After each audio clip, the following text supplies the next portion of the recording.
The Green Bay Packers persistently face challenges arising from slow starts when competing against teams within their division.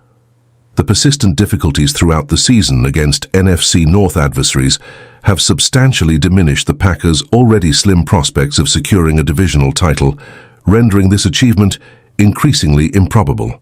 The Green Bay Packers, currently holding a record of 9 wins and 4 losses, encountered their third divisional defeat out of 4 matchups on Thursday night in a 34-31 loss to Detroit. The sole divisional victory for Green Bay came during a narrow triumph in Chicago in mid-November, a game ultimately decided by a blocked field goal by Karl Brooks as the clock expired, ensuring a win by the slimmest of margins. Green Bay finds itself trailing significantly in the divisional standings, positioned 3 games behind the leading Detroit Lions, who have achieved an impressive 12-1 record and 1.5 games behind the Minnesota Vikings, standing at 10-2. The Lions hold a critical advantage through a tiebreaker, having emerged victorious in both regular season encounters with the Packers.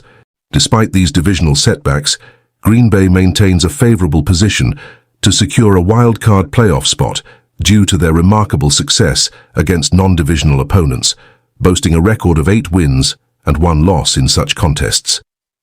According to center Josh Myers, the team's focus remains on qualifying for the playoffs, emphasizing the importance of making the postseason. Myers expressed a desire for a stronger standing, but acknowledged the necessity of making the best out of their current circumstances and capitalizing on the opportunities ahead. Should the Packers manage to secure a playoff berth, the path to their first Super Bowl appearance since their championship run over a decade ago may require navigating through challenging road games, potentially involving matchups against either the Detroit Lions or the Minnesota Vikings. Notably, the Packers previously suffered a narrow home defeat to the Vikings in late September and are set to face them again in Minnesota during the final week of December. In their recent encounter against Detroit, the Packers mounted a spirited comeback from a 10-point halftime deficit, even briefly taking the lead, only to fall short as a decisive 35-yard field goal sealed Detroit's victory in the closing moments. Coach Matt LaFleur attributed the team's struggles primarily to sluggish starts, particularly on the offensive side, which have plagued them throughout their divisional contests. A concerning trend has emerged in these games, with the Packers consistently trailing at halftime and being outscored significantly during the first half, accumulating a mere 24 points compared to 72 points allowed.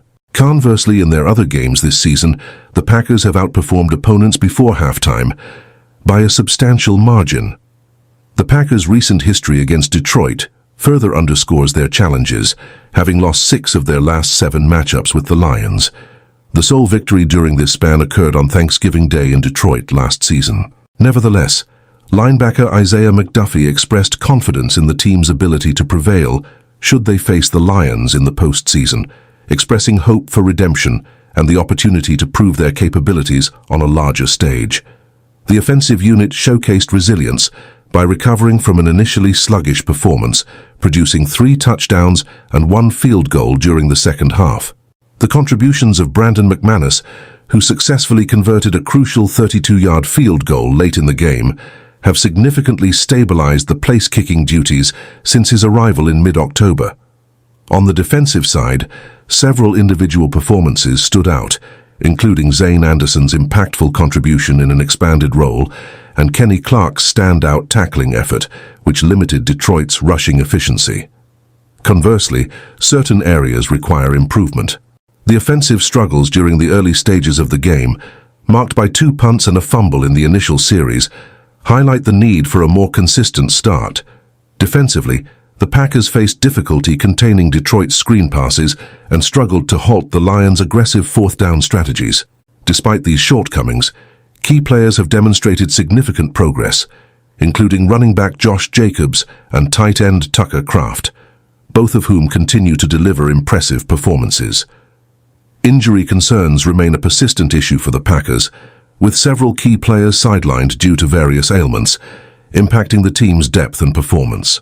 Notable absences include cornerback Jair Alexander and linebacker Edgerrin Cooper, alongside other contributors who have been unavailable due to injuries sustained in recent games.